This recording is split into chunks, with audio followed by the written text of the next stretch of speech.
first came down here, I decided, you know, there's a national park in this state.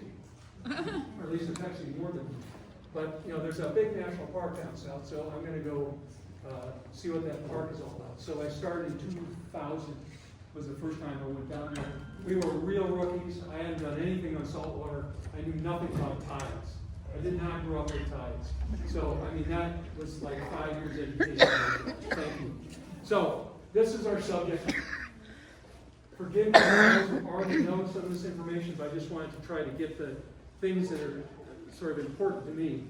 So, Landsat photographs, the white lines are the county lines, just FYI. So, the first thing to know about South Florida is basically where all the people are, the Keys, and basically Miami, etc. That's an old fossilized coral reef, and it's eroding, and it's falling apart. But it's the only solid ground down there. And you notice it's there on the Atlantic side. So that outline is roughly the historic Everglades below Lake Okeechobee.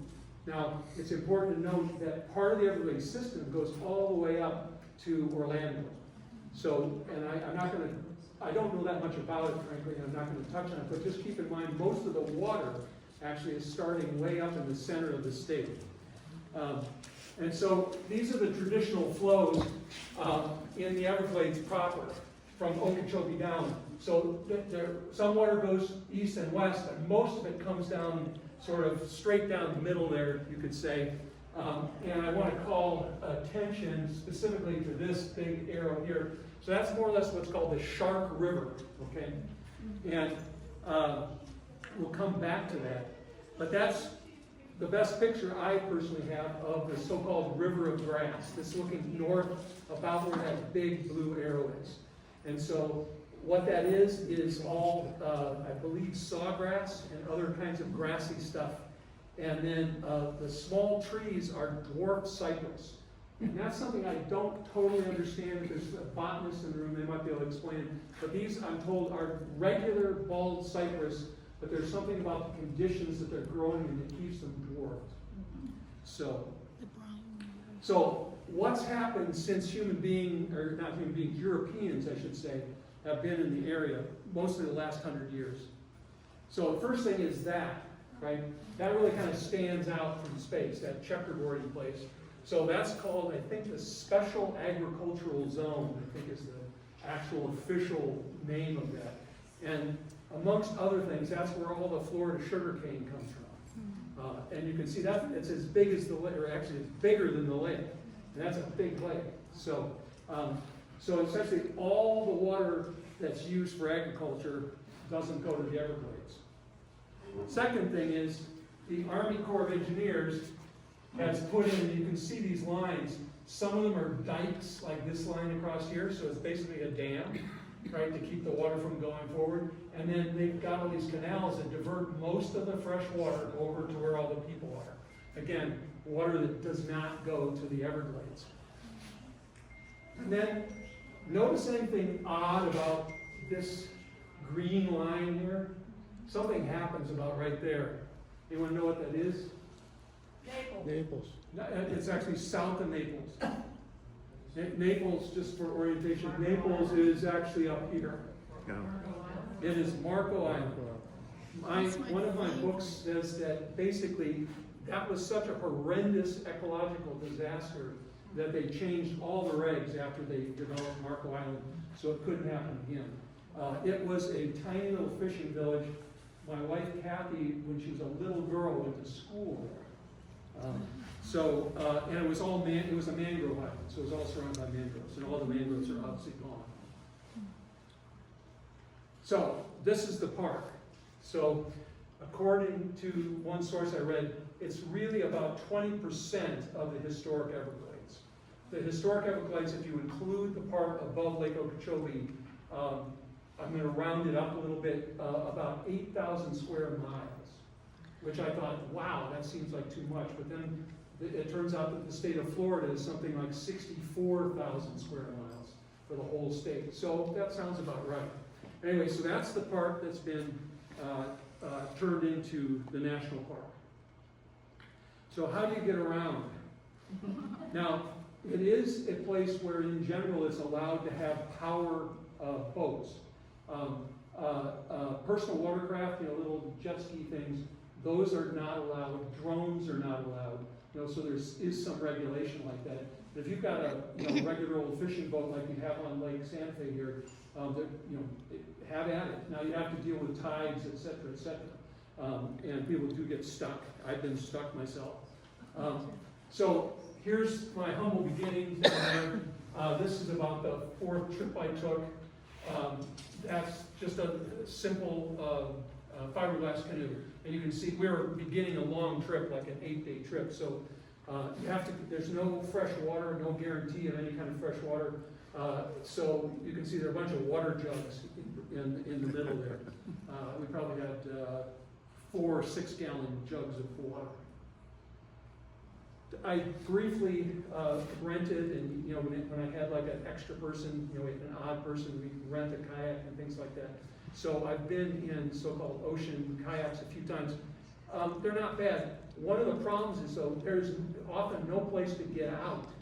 Like there's literally you cannot get out and stand up, right? So what do you do when you got to pee? For starters, and it can become pretty uncomfortable to sit in a boat like that all day long. So, there's a lot of wind down there. So I got, this bright idea that, hey, I could buy this kit. I didn't make this. This is something I bought. But basically, it'll convert any standard canoe into a sailing canoe. Now, this actually worked. I probably used it 3 different years. But here's what I learned. Fortunately, in front of my house in the lake, Little Lake Santa Fe, not down there. The flotation in a canoe like that is for the canoe. Look at how much hardware is being added to that canoe, right? So, and all it's strapped on, right? It's not going anywhere. So when you get capsized in this, it don't float. So I'm glad I didn't have any incidents. Yeah, there are little outriggers on the side there. Yeah, if you can't quite see, let me point. Very little. There are tiny little outriggers. They stick out about 2.5 feet maybe on each side. So they do a pretty good job. The only reason I got capsized in Little Lake Santa Fe was it was one of those things where you have a microburst kind of wind, where all of a sudden the wind comes straight down and everywhere. And I was like within, I could have swum to my dock from where I was in the boat. And I was thinking, instead of putting the sail down and paddling in, that's what I should have done. I said, no, I can make it, I can sail. And that, whatever that was, hit me, and it was just like, boop, boop, boop, boop, I was in the water. So I didn't know what hit me. Now, the other interesting part of that story is, so it was a microburst, so it was gone, right? It came, it went, it was gone, the sun came out, right? I'm sitting there, boat barely floating next to me out there, and up pulls this, nice boat with an open bow, with a couple of women in scanty bikinis, with beers in their hands, and say, "Looks like you need some help." So, true story. So this is the next step. I don't know how many of you are familiar with there are other brands, but the main one you'll see is Hobie brand pedal kayaks. Just show of hands. So not everybody's seen. That's good. This really changed the game for me. And let me turn the sound off. Smile and say hi, Mom. Yeah. Okay. Let me get the sound. Anyway, you can see how fast he's going without expending a lot of energy. That's good. That's good. It turns out that the leg muscles are something like 3 to 4 times, 3 to 4 times as strong as your arms, basically. And it's natural for your legs to do this sort of motion. So that I've got the newer version of the so-called Mirage Drive up here. After we're done, people want to look at it and see it. I think it should win some sort of, if it hasn't, it should win some sort of engineering award. That is the most efficient transfer of energy of anything I know of, besides just a nice, good, efficient bicycle. It's really amazing. So, oh, by the way, you can fit these boats with sails. So, just to give you a feel for what that's like, in this particular thing. We're headed for this, what's called New Turkey Key up here, and out in the Gulf of Mexico. Fortunately, on that day, the wind was coming off the land, so there aren't big waves. It was ideal, and so we did something like 5 miles in an hour or less. We're going something like 8 knots, I think. So, sorry. And so I also did some experiments. I actually bought this boat from my friend sitting over there. So this is the same hull with these extra outriggers and a much larger sail added to it. So this is really a sailboat. And this is the perfect thing. I thought this, I've made it. This is what I always needed. But here's the rub. It's the same size hull, so it doesn't have more carrying capacity. So by the time I put those benches on it and put all my gear and all that water and everything, it steers like a dog. I mean, almost unsaleable just because it's so loaded. So I've basically gone back to the single hull kayaks. All right, this is the park. For those who have not been, the little town of Everglades City is up here. There's a ranger station there. So that's one major way to come in to the northern part of the park. And down south here is not even a town anymore. There's basically just a ranger station called Flamingo. There's a small marina probably, and boat ramps and things like that down here. I circled this area up here to remind myself to just mention that directly above the Everglades, the actual border of the Everglades goes along this green line, more or less, goes down here. But this area up here is called the Big Cypress, and it's a preserve and or multi-use kind of thing. So there are places where people go OTV, and all that kind of stuff.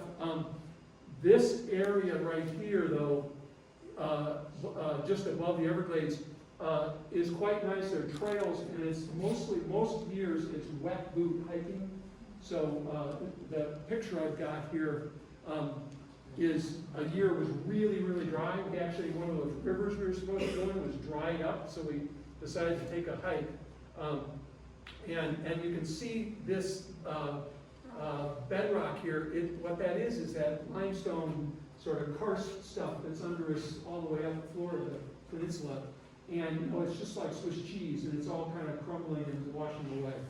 So that's the Big Cypress, just to tell you this there. So this is the northern part of the park. This line is approximately where the park boundary is.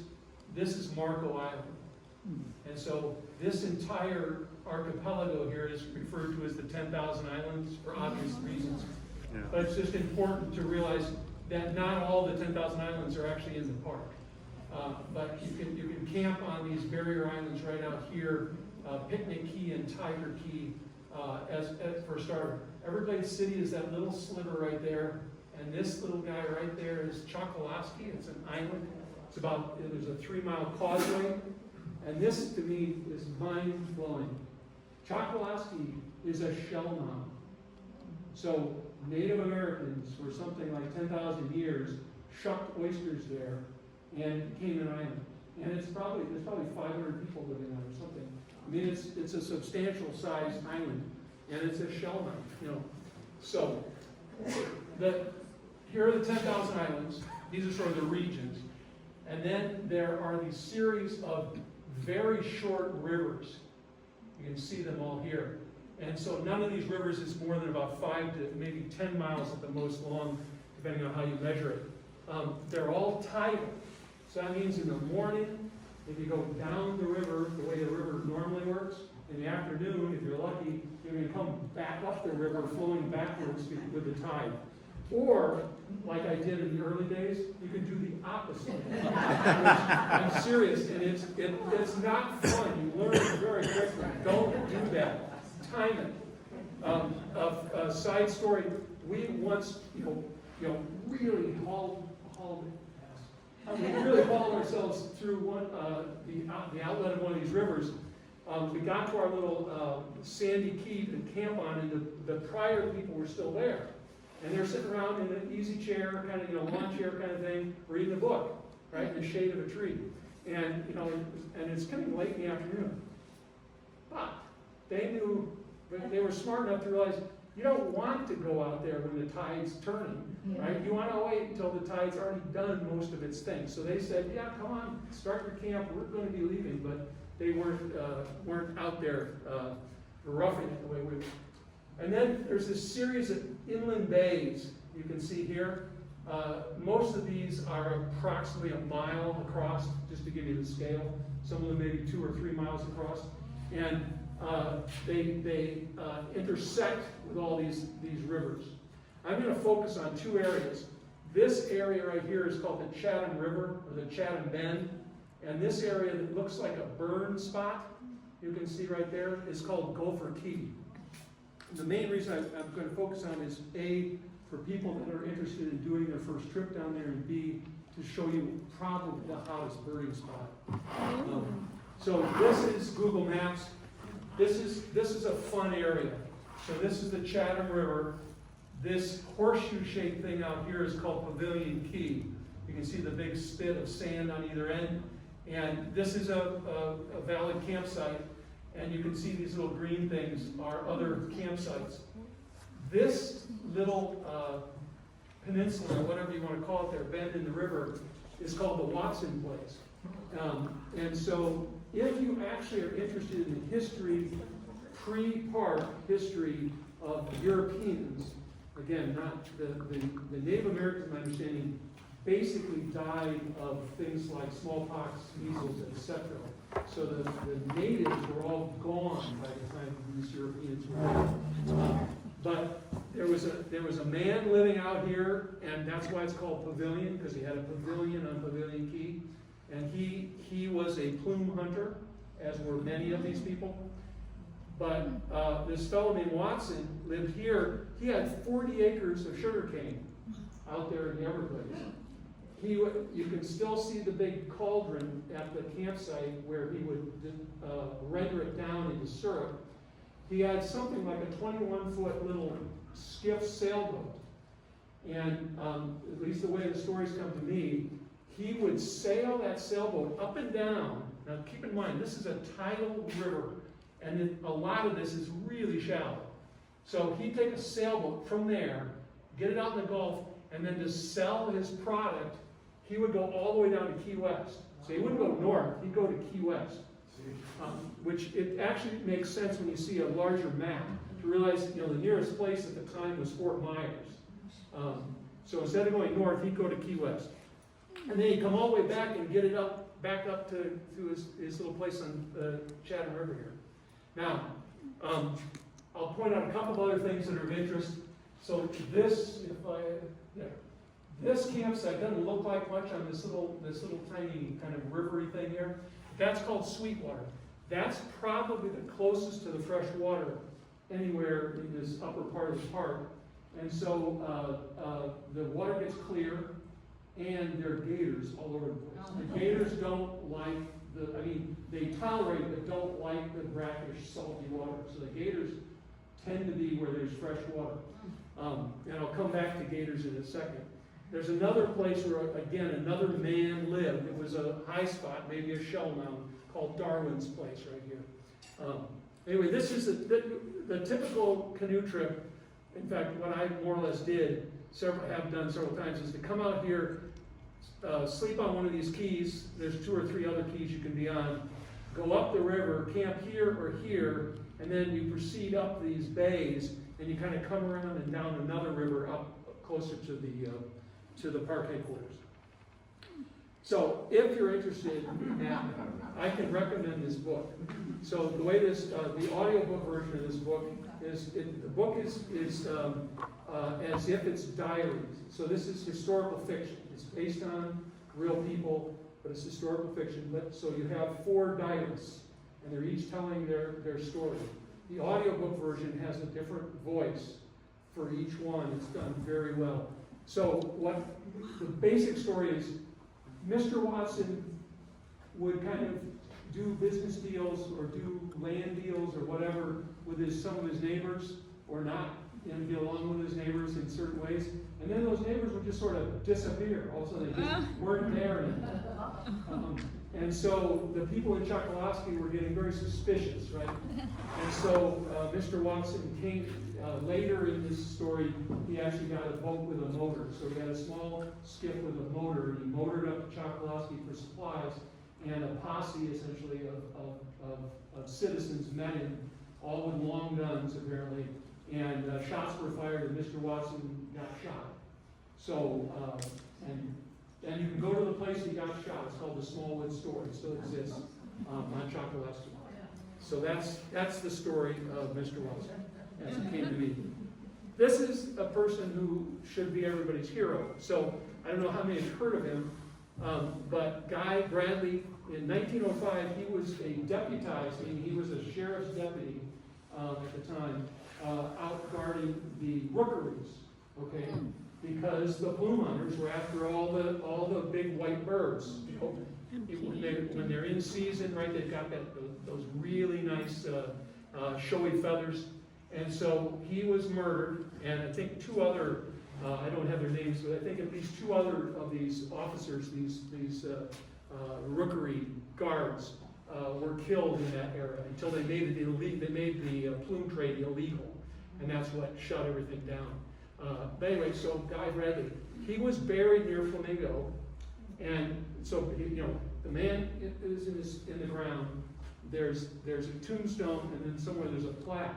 Then a big hurricane came, and the man got the remains were washed out to sea. But they later, because it's heavy, they actually found either the memorial or the tombstone. I'm not sure which, and so you can actually see the actual thing from his burial near the ranger station in Flamingo today, because they found it out in the Gulf somewhere. Anyway, so second place I was going to focus on, this is Gopher Key. This is a really interesting place because on the map it looks like nothing. I mean, absolutely, it looks like nothing. It looks like it's a burnt place, like there's been a fire there or something. But what it is it's very, very shallow. So these are basically mud flats, this is the Gulf of Mexico out here, and you can see there's this little tiny creek, right? And that's called Charlie Creek. And there's another creek coming in from the north, from the interior. So I'd gone in a little bit from the Gulf, I'd come down from the outside, and then on another trip we went the whole way. You can only do it at high tide, right? There's only enough water to float a boat through there at high tide. So, and what that means and what that looks like is this. So this situation was this log here. It's not obvious, but it's so shallow right there, we can't move a boat over that effectively. This is a mud bottom, okay? There's no place to get out and step. You could probably try crawling up the side, maybe. But so we did this low bridge thing and got by it. We carry saws so we could take out small stuff. Mechanical saws. So, we're leaving the northern part of the park. Just to remind you just to orient you, that is the Gopher Key spot right there. So you can see there's one more big river that's called the Lost Man River, and there's some more bays, and then the whole bay river thing kind of dries up, kind of goes away. And so now there are these longer, skinnier rivers, and here remember we're talking about the River of Grass? This is the real deal here, coming down from the north. The expression I've heard is the River of Grass is 6 inches deep, 40 miles wide, and it flows a half a mile a day. Okay, just to put it in perspective. So it's called sheet flow. And you can imagine you got 6 inches of water, but it's 40 miles wide. That's a pretty big volume of water. And so at the bottom of that, there's this kind of place where everything kind of comes together. So all that water's coming down through here, and then there's this large bay that's called Whitewater Bay. And just take a stab. Why would you call it Whitewater Bay? Because if the wind's up, it's whitewater. It's very treacherous. Because it's so shallow, it's probably average depth is like 3 feet or something. And those of you who are boaters would know you know, you get waves on top of shallow ground, and then it's just So what's interesting to me, what I discovered basically, was this complex here, the Whitewater Bay and the Shark River outlet, all this stuff here, sort of is like a big lung, okay? And twice a day, the tides are twice a day, this inhales and exhales.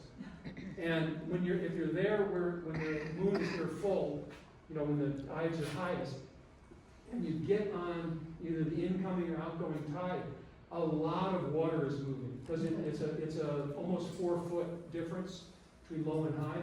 So if you happen to get on it, it's like riding a seahorse or something. It's I mean, there's white water coming up and stuff from the flow, and then an hour later it's all gone.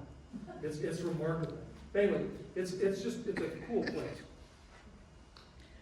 So this is Google Maps. So this is more natural color. It's the reason I put this in, just to get an idea, and it shows a little bit better. This area down here, which is also part of the park, is referred to as Florida Bay, and Florida Bay is mostly tiny little mangrove islands, and then there are what are called banks. And banks basically are probably just inches below low tide water level and maybe 2 feet deep, when the tide's in the middle or going up. And a lot of them have seagrass in them, which is good, right? Because that's food for manatees and other creatures. And they have some euphemistic names. I see Sam grinning over there. This bank right here is called the First National Bank. And it's off, this, by the way, that's a little tiny bit of the road to the key, along the Keys, just to give you orientation. So that's the actual highway on the Keys. Somewhere over here is a key that's called Dildo Key. And I have no idea what the origin of the name is. So every national park, you have to go over a pass, right? So I just want to prove to people that, that even Everglades has a pass. One more detail. This is the area I'm actually about to go to again. This is on the northern side of that big bay, and these are a bunch of these skinny little rivers. And so this is called the Lane River, the Roberts River, the North River. Both of these things are the north. You can see it comes up, comes together, and splits again. Several places in the Everglades, you have these weird things where there'll be these collaterals, where they usually are called such and such a cutoff. And there's a nice cutoff here. You can come up this Rogers River and just scoot on over into the North River. I've gone way up in the top of one of the branches of the North River and got almost into the river of grass on that end. I just planned it. I had an extra day. And then there's another river comes down here, and there's a place to camp called Watson River. This above here is the Watson River. One of the reasons I like this area is the places you camp, which we're going to get to next. Up in that part of the Everglades are these docks or platforms that are referred to as chickies, which apparently is a Seminole name. And that's the North River chickadee, for example, one of my favorite places to go. And the thing you should notice about this is there's only one platform. There's one platform and one toilet, basically. And most of the chickies in the Everglades are doubles. So, and you can't have both sides. Some other party is often, staying on the other half. These are kind of standardized. They're 8 by 12, or not 8 by, I'm sorry. They're 10 by 12. So that's, plus the little gangway to get to the toilet. So that's not a lot of surface area. The same chickie, different time, just to show you what, the morning after looks like when we've been camping there. So I happen to go with my cousin and my nephew. So my cousin is a traditional camper. He wanted to be in a tent. So that's a 2-person tent that I just happen to have. My nephew wanted to be bold, so he slept in a kind of a bivy sack kind of thing. And then I'm a hammock camper, so I hung my hammock.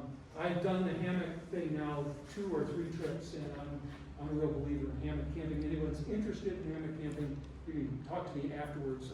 I can go on and on. But so the other thing is, unless the bugs are bad or it's really bad weather or something, you don't put up your tents early, right? Because you don't have any space once you put the tents up. So the other type of campsite, or another type of campsite, is a beach site. So this is an example of a beach site. This is actually from the very first trip I ever took.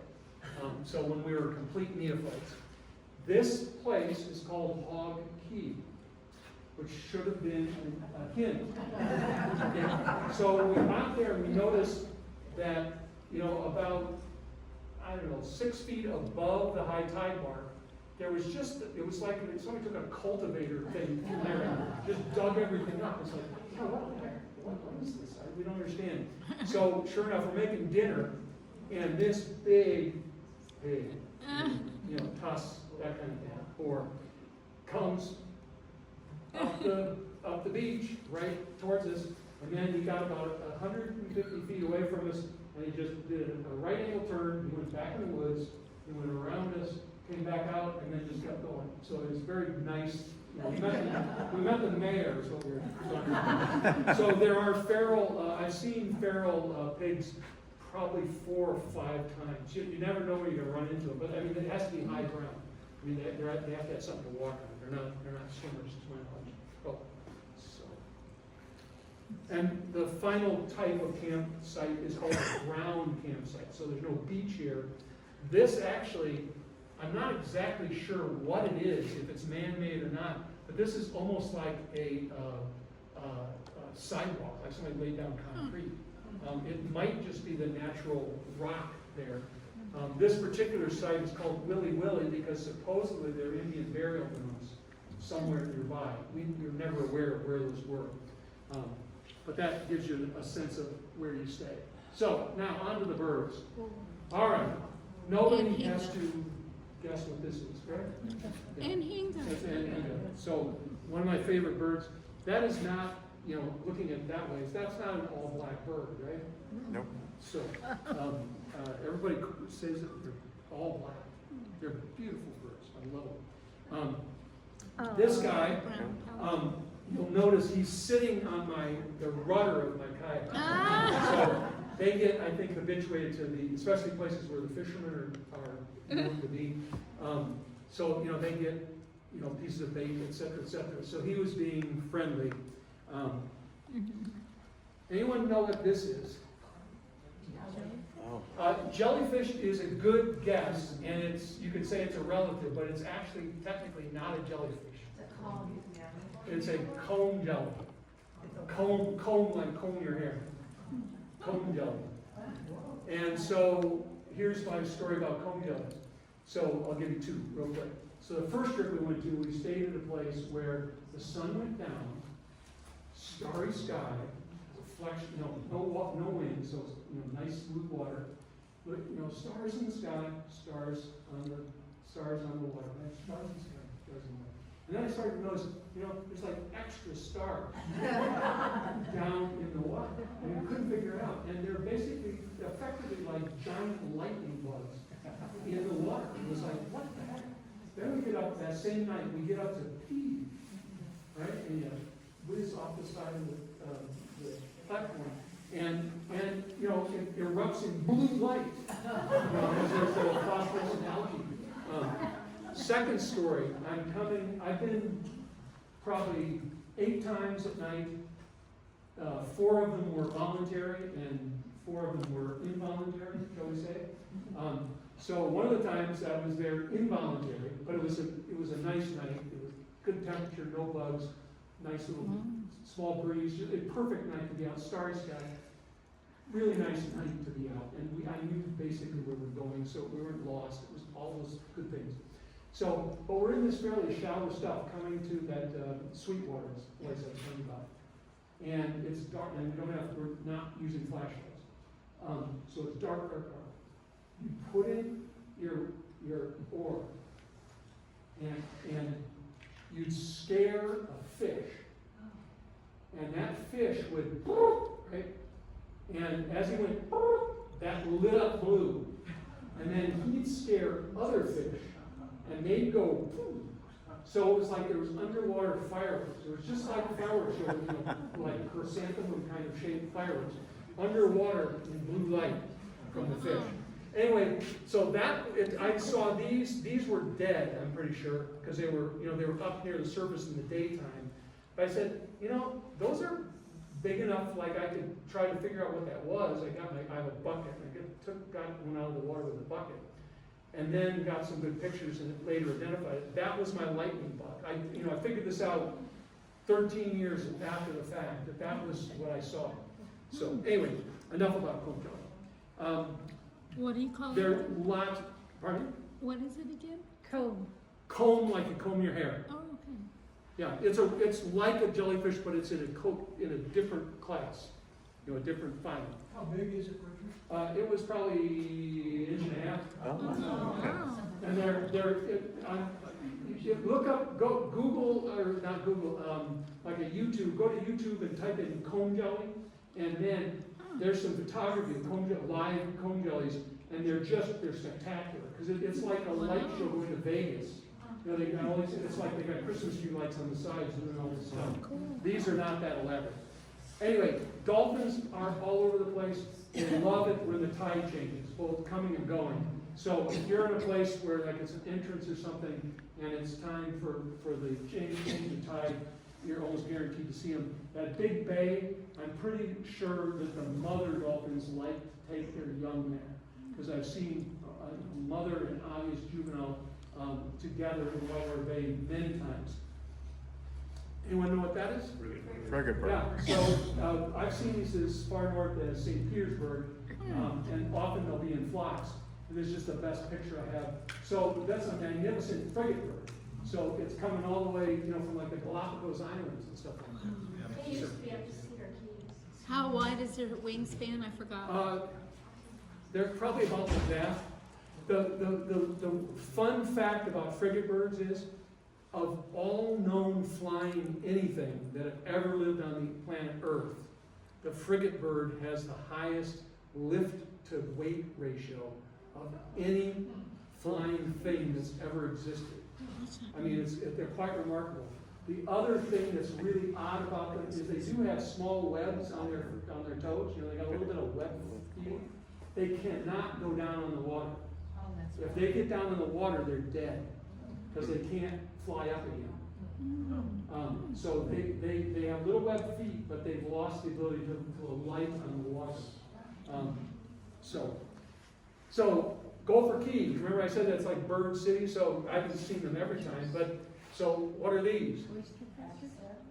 No, yes, thank you. Someone said the right one. Yeah, I couldn't figure out when I first saw them because they're not in the right plumage, right?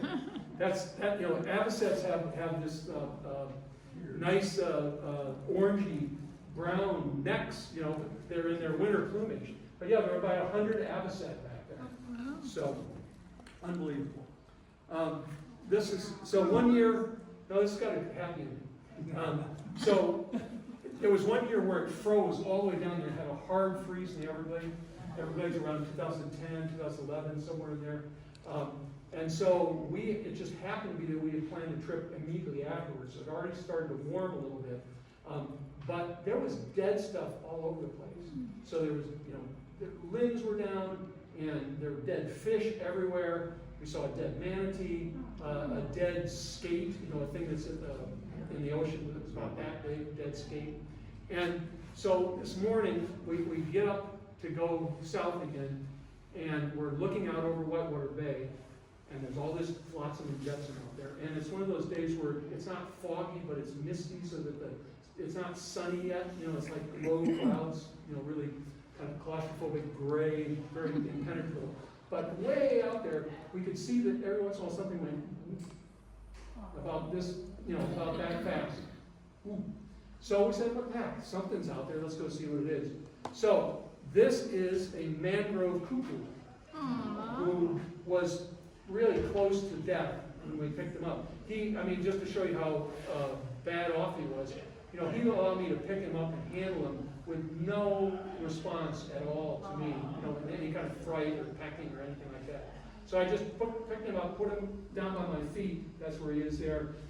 And then it took us about 45 minutes to an hour to get to something that looked like a good place to leave him off. And of course you can see he got some sun. So he started to warm up and he'd dry out. And so by the time we got to our little place where there's like a big branch or something, I went down there to try to pick him up and he was gone. So I'm pretty sure he would have been dead if we hadn't picked him up. Anyway, so that's a mangrove cuckoo. Oh, how cute. You all know what this is, right? This is night heron, yeah. Wow.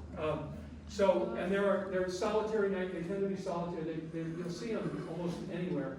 But this particular picture I thought was weird. I've never seen him just jump right down in the water. He's not wading. He's like swimming around. I've never seen a wading bird do that before.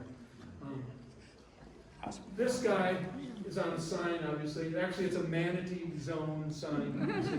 But what is interesting to me is, look at the way his feet are. He's got his feet going the opposite direction. And he's giving you that stare, like, look at him. Anyway, here's a more majestic. You can't quite see it, but he's eating. He's got half a fish going there. Anybody know what this is?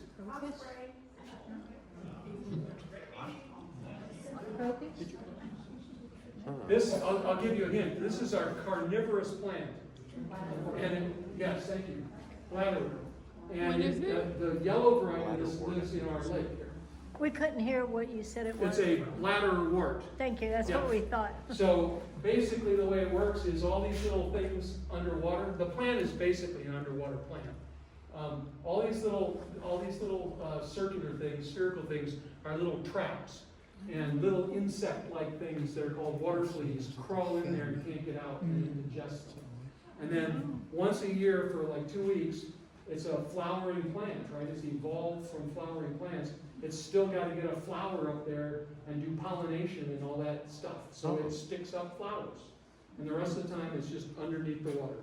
Looks kind of like hydrilla, basically underwater.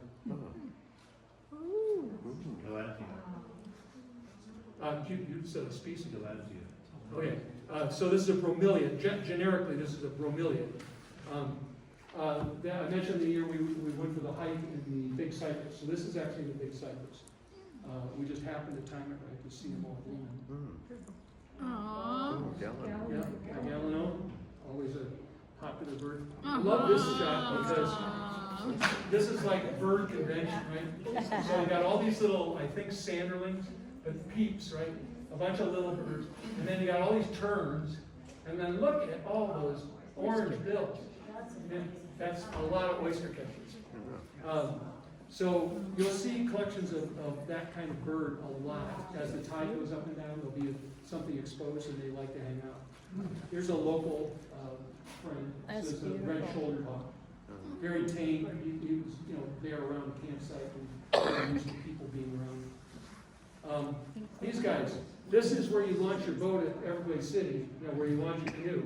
And there's like a little outflow thing, and they're just sitting there. If anyone has not seen them feed, look it up again, because it looks like vacuum cleaning, right? I mean, and a lot of you are my age or in that range.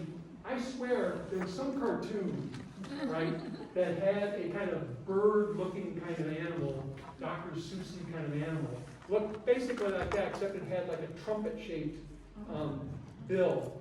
And it would do the exact same thing, suck stuff up. Anyway, it just reminds me of cartoons when I was a kid. I love them. So last year, we were in the middle of the Everglades, and we noticed these flocks going overhead. And we started keeping track.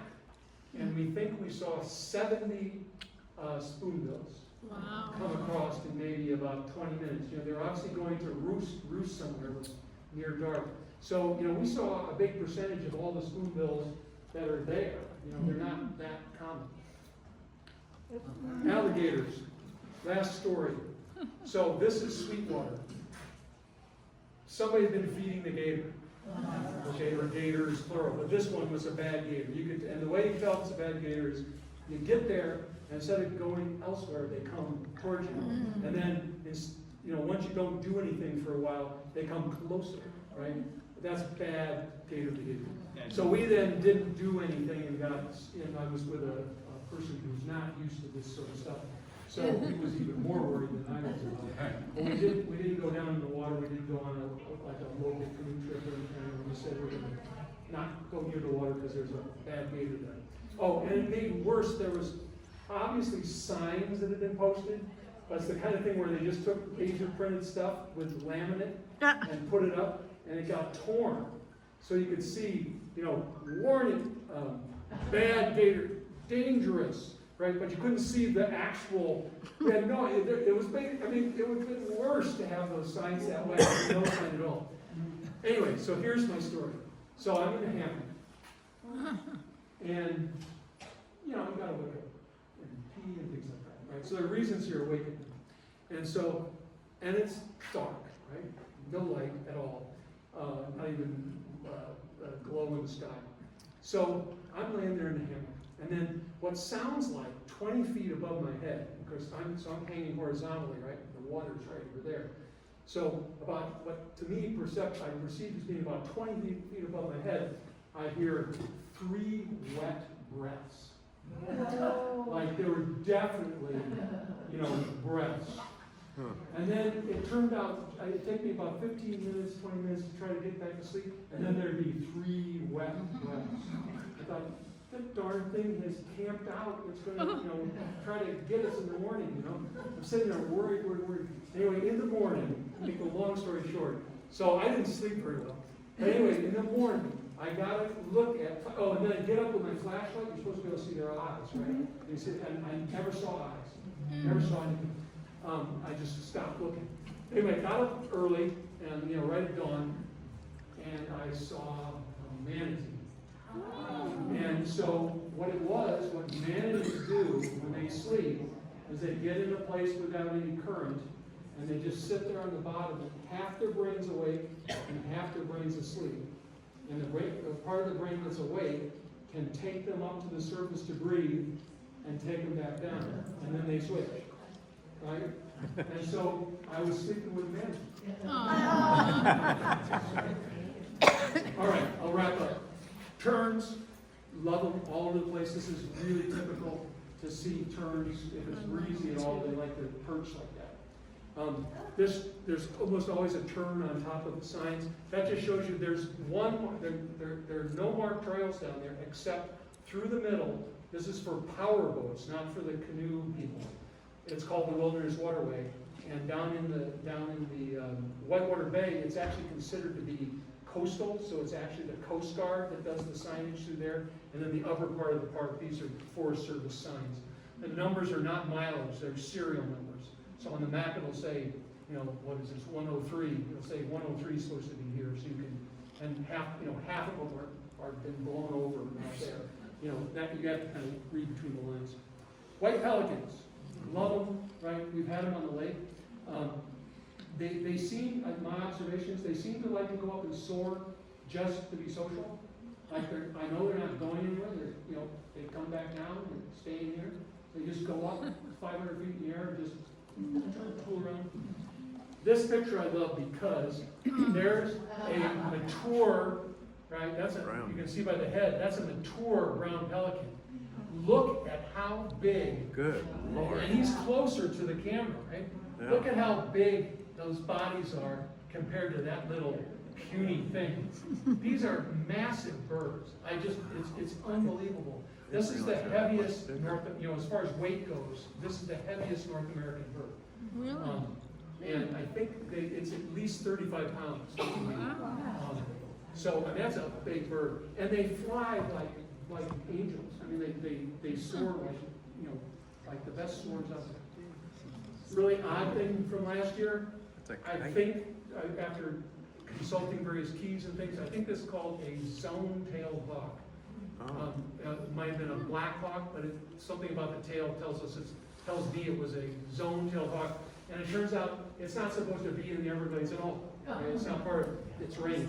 So that's just a random thing we came across.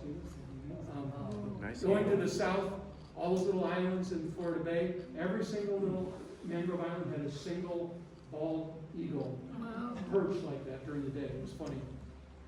There's somebody who recognized it. This is the only picture I have of them down there because I don't really see them that much. They're in places I haven't been. But those are black skimmers. That's a whole flock of black skimmers taken off. Now, that is not an alligator.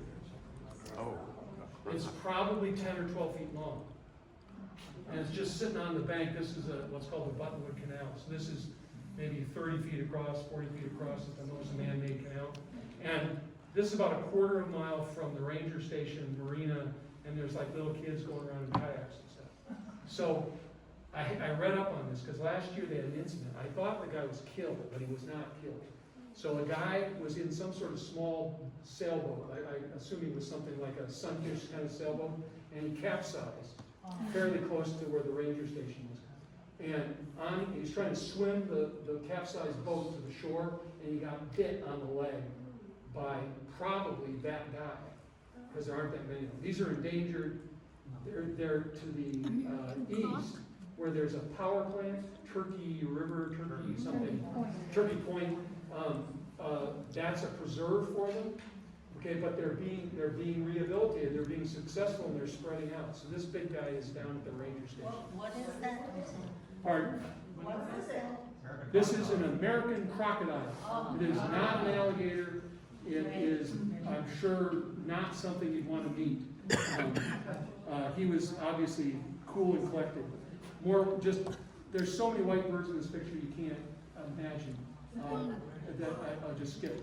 So, final couple pictures. So this is something called Carl Ross Key, which is out in that Florida Bay.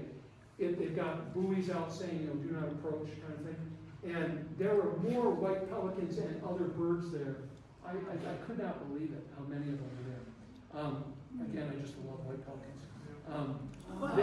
These are tree swallows in a murmuration, so there were probably 1,000 of them or something.